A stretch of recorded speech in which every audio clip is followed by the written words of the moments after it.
Right, hopefully this is more successful than the workout I posted, which is still floating around in Facebook space somewhere. Okay, so you just need your chair and your cushion. This is for anyone who's working from home, maybe their chair desk setup isn't quite as good as it would be at work, or anyone who's doing a lot of sitting who wants to move about a bit. Nothing too strenuous. First of all, I want to talk a little bit about posture. If I turn side on to you, a lot of the time our pelvis tips back a little bit, and so we lose our natural arch in our lower spine, and then the knock-on effect of that is bad posture all the way up. Now we should be here. We should be on a tripod of weight in the pubic bone and in your two sitting bones. What tends to happen is we don't have any weight in the pubic bone and we're just rocked back onto the sitting bones. If you're sat in a chair where your knees are higher than your hips, like our sofa or whatever comfy chair, if your knees are higher than your hips, it's going to be a lot harder to sit upright. So that's something worth thinking about. If you're on a chair, you might even be able to, sat at a chair doing your work, you might even be able to put a couple of thick books underneath the back to chair legs, so your chair is tipped slightly forward, which will make it a bit easier to start you off in that position with the lower back. Or you can grab a cushion and wedge that behind your lower back. That's only the start though. From there we need to remind ourselves to sit tall. When you're sitting tall, there's very little stress on your body. Your deep spinal muscles and your core muscles are going to be working quietly away all the time, getting stronger and stronger. And that's just by trying to sit upright. So the more we try and sit upright, the stronger our core and our deep spinal muscles will become, the easier it'll be to sit upright. So at least for the first half of your day, try and stay sitting upright.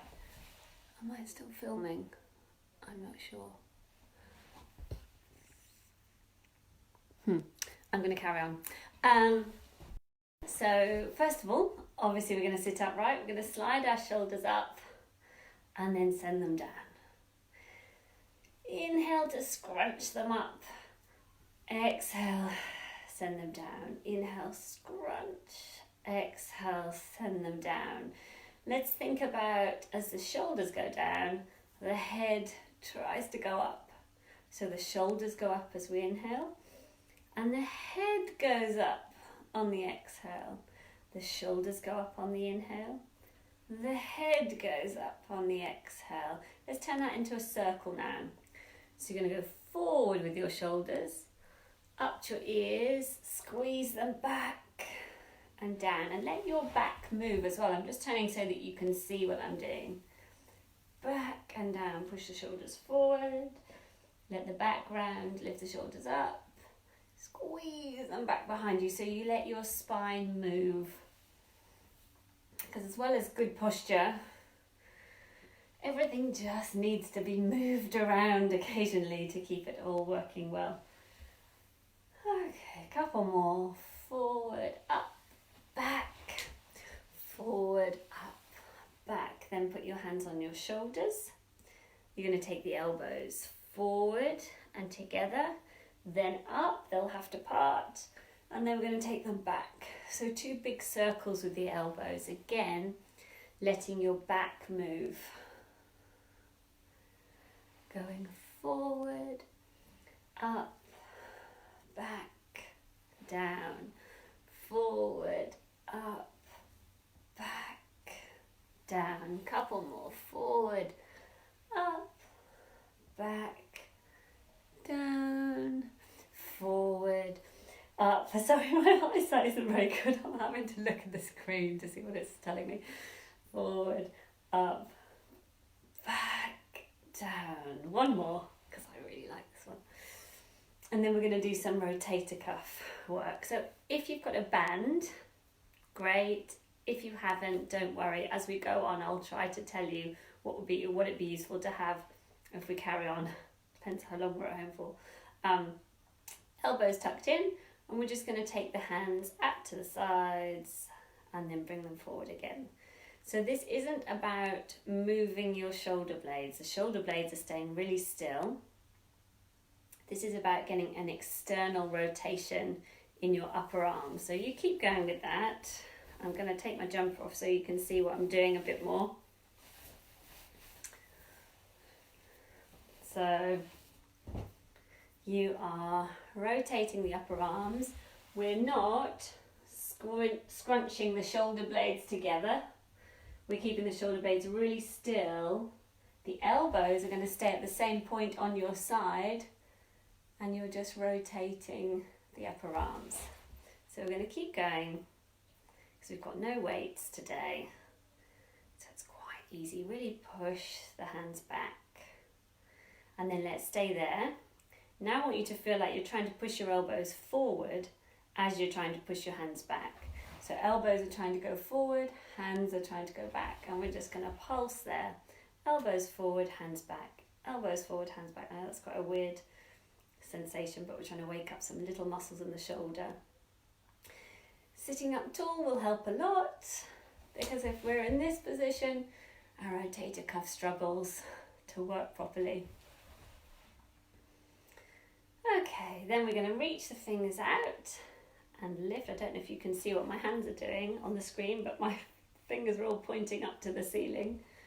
Point your fingers up to the ceiling, and we're going to hold that. And I want you to feel like you're pushing the heels of the hands away from you, so they're as far away from you as they can be. Your fingertips are pointing up to the ceiling.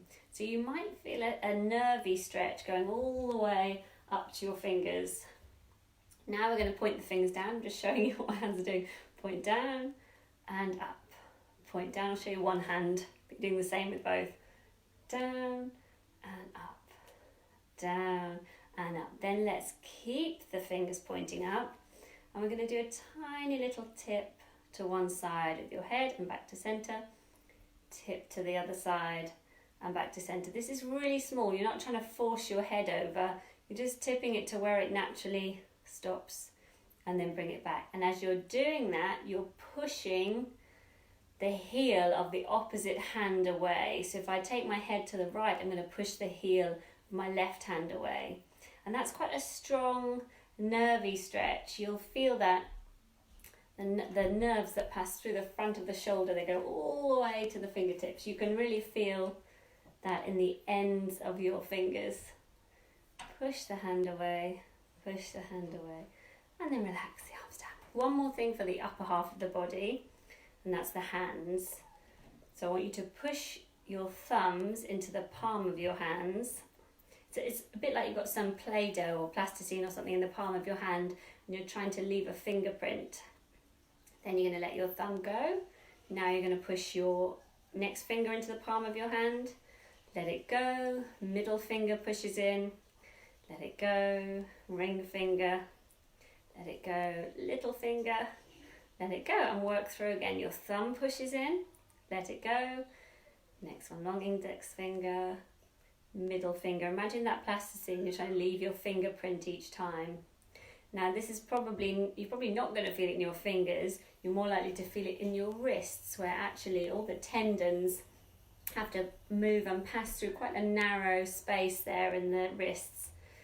To move the fingers, you might even see the tendons moving, and it's the wrists we're trying to take care of when we're doing this work. Press, press, press. One more time. So if you're using a mouse or your phone, which we're all on all the time at the moment, it's quite a good one. Give your hands a shake. Okay, we're going to move on just to a little bit of work on the core. So I want you to put your fingertips on the ones we call our hip bones at the front here. Find those bones, put your fingers just inside those bones, still sitting up tall. And I want you to try and imagine that you're drawing your tailbone in towards your center at the back, trying to get it deeper in, as well as your hip bones at the front. If you haven't been doing my classes before, that might be quite strange, might be quite difficult to get. So let's just practice that you're drawing in with your tailbone and your hip bones. You should feel a slight tightening on the inside of your hip bones, and then let go completely. So let's take a breath in. It's as you blow the air out, I want you to feel like you're trying to draw in those bones. Inhale, let go. Exhale, hip bones and tailbone all trying to draw in. Inhale, let go. So you should feel a tightening. Might be very subtle at the moment, but it will be waking up your pelvic floor and your lower tummy muscles. So as you do that, you're still staying upright. That's not making us scrunch down. Right, take a pillow. I'll give you a minute to find a pillow. Once you've found the pillow, you're going to put it between your knees. Keep it that way so you've got something rather than that way. So there's something to squeeze into. Pillow between your knees. My feet are about hip width. We're going to add in, as you blow the air out and you try and draw your tailbone and your hip bones in, you're also going to squeeze the cushion. And then we're going to let go. Exhale, tailbone in, hip bones in, squeeze the cushion, and let go. So as you blow the air out, imagine you're getting a little bit more compact.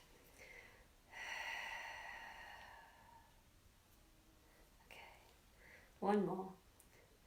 We're going to keep the squeeze on the cushion. You're going to keep breathing normally. But if you can remind yourself of that drawing in of the hip bones and the tailbone occasionally, then fantastic. I want you to wriggle back a little bit on your chair and too far forward. So most of your legs are supported by the chair. And we're going to keep our squeeze on the cushion. We're going to keep sitting up really tall. And we're just going to stretch one leg and then bring it back in. So I'll show you that side on. What I want you to do is think, I know I'm giving you a lot to think about, but think mainly about the fact that your back isn't moving. You're keeping your good posture. You've got your chest lifted. As your foot comes up, and we're still on the same foot, you're not going to let your back give to allow your foot to come up. So not only are we working our quadricep muscles, but we're also working our deep back extensors, deep spinal muscles. Because as your leg comes up, you're not letting your back go. Let's do a few more on that one leg, the same leg that you've started with. Flex your toes back towards you. So you're giving your hamstring a bit of a stretch. A few more. You're squeezing the cushion. You're sitting up tall. Hopefully, you're not just sat on the sofa watching me do all the work. We're going to hold that leg lifted now. You're going to circle your foot around, big circles. Can you stay lifted?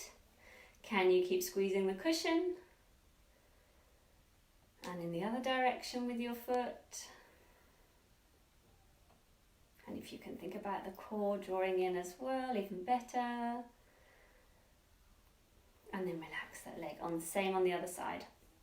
Lifting up tall, squeezing the cushion, and we start lifting and lowering that leg. Again, I'm just going to show you side on. You don't have to turn, but you're not letting your back give. You're trying to keep lifting up tall, flexing the foot that's coming towards you. And breathe. Keep it going. Keep it going. You should be able to start to feel something in your thigh. But we're multitasking because I'm trying not to make these last too long. Inner thighs, core, quads. We're going to hold that leg lifted and circle your foot around. Big circles. And in the other direction. Definitely going to have to wear my glasses tomorrow because I have no idea how long I've been going on for. Because there's always more I want to do. Relax that leg. There is one more thing we're going to do, because I think it's really important when you're sat for long periods, and that's stretch out the front of your hips. So I want you to turn side on now on your chair. Let's all have the right hand holding the back of the chair and the right foot in front. You're going to take your left foot back. So I'm on the ball of that left foot. Got my left buttock slightly off the chair. Right buttock's definitely on the chair, otherwise you're going to fall on the floor. And in that position, if you can think about tucking underneath with your left sitting bone or with your tailbone. It's a bit like when a dog's been told off and they put their tail between their legs. It's that position you're trying to tuck underneath, and that should give you a strong stretch through the front of the left thigh and hip. We're going to hold that. If you can go one step further, you're going to lift your left arm up and reach it over slightly towards your right hand. And breathe. Nearly done. Reaching through the fingers of the left hand, tucking underneath with the left sitting bone, so you get a stretch anywhere from just above your left knee, anywhere up to the rib cage on that left side. And then come out of it, and we're going to turn around to the other side. Now I've got my left hand on the chair, got my left foot in front, my right foot back. My left buttock is on the chair, my right buttock is slightly hanging off the chair, so keep hold with your left hand. Now you're trying to tuck under with your right sitting bone, or think of tucking under with your tailbone. And then so that should give you the more of a pull through the front of the right thigh and hip. Then we're going to take the right hand up to the ceiling, slightly over, depending on how much of a stretch you want. And just stay. Reaching up with the right hand, holding on with the left, tucking under with the right sitting bone, and feeling that stretch down the front of the right thigh. And then we're going to come out of it. And I could go on, but I'm going to stop there, and I'm going to come back. I think maybe not tomorrow, maybe, I don't even know what day it is, maybe the day after tomorrow. So I'll try and do every other day. Okay, see you soon. Bye.